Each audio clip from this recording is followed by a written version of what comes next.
Hi everyone, it's Helen here. So I decided to begin to share some of the wonderful beauty that I get to live in. I moved to Spain, southern Spain, a year ago to open a retreat centre here called Dragonfly House, and with the lockdown haven't been able to share so much of that with as many people as I would have liked. So these videos are going to be a way for me to do that, and also share some of the ideas and inspiration that comes through to me here, but also that I've kind of picked up over the years from teachers and books and so forth. So today I wanted to start with something that I'm calling the path of the rainbow warrior. For those of you who know me, you know that I am colour mad, and rainbows are something I've always resonated with. As a kid, my school books were covered in rainbows, so it seems apt to kind of begin with that. And obviously the first colour in the rainbow is red, which from a yogic perspective is related to the base or root chakra, Muladhara, which is all to do with our sort of primal needs of safety and belonging, to have a roof over our head, to have food in our belly, so our real basic sense of self. So it seems a good place to start.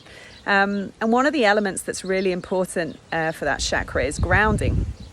So how do we achieve feeling grounded?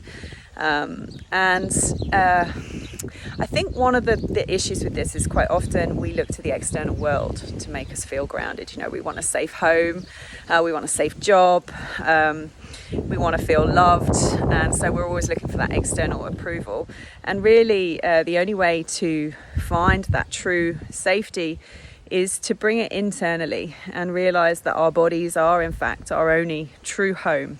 And if you are in resonance with the fact that we are a soul living in a body made of bone and flesh, that simply finding that home and belonging in our own body is a really important step in our growth. So how can we go about then grounding in our body on a daily basis? So one of the things that I love to do is make sure that I connect with the earth every day. So certainly through my yoga I do that, but simply putting your butt on the ground and just noticing how amazingly huge Mother Earth is beneath us, how powerful she is, how stable she is, and all of those things are so important. And you can do a body scan, just sit for a minute or two and figure out what's going in me. Am I drawing the right energy up from the earth? Is my mind running the show today? Where are my aches and pains? And that's an incredibly valuable way of kind of reconnecting to ourselves. Now, I lived in London for 20 years, in central London, and I know that even in London you can find a space to connect to the earth, but some days it's raining and you really don't want to go outside. So just being in your own home, just making sure you've got your bottom on that floor, so you're not sat on a couch or a chair all day, which I know many of us are with working at home, is really invaluable. And I just want to show you, so I'm sat with my back to this amazing eucalyptus tree that is at the centre of Dragonfly House. She's right outside the front door. She runs all the way down into the hill that we're sat on here, and she's amazing. I mean, hugging her is like connecting to the deepest roots of the earth. So I'm very, very grateful to have her here with us. But so other ideas around grounding, obviously the breath. There's many articles online about the importance of breath, but just coming to focus on your breath, and am I breathing deep into my belly? You know how babies breathe, and they breathe so naturally. They're not holding anything in. They're not trying to be slim, and many of us do not breathe properly at all during the day. So if you can just remind yourself to breathe deep, the magic of that reconnection with the breath and the body is really important.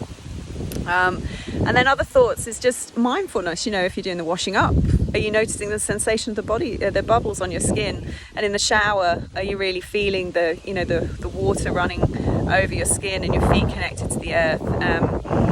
And the other one I think that's really grounding is always food. So the type of food that we choose is really important to looking after our home, our body. So there's a lovely story I heard about a homeless man who always used to turn down the gifts of junk food from people, crisps and Cokes and even hot food, like McDonald's. And when asked why he did that, his answer was well, I wouldn't want to put any rubbish in my home.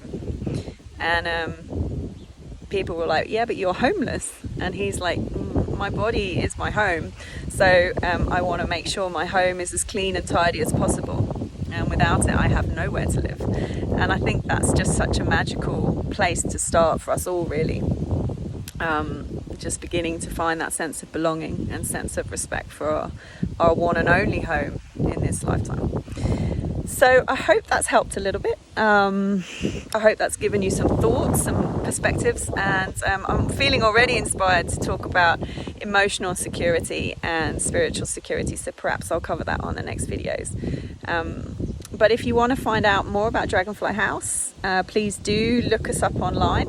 And if you want to join in with any yoga classes we have, I teach online yoga classes a few times a week, and you can book easily online and begin your journey towards physically grounding in your body. I'd love to connect with you, so please do reach out, and hopefully we'll stay in touch.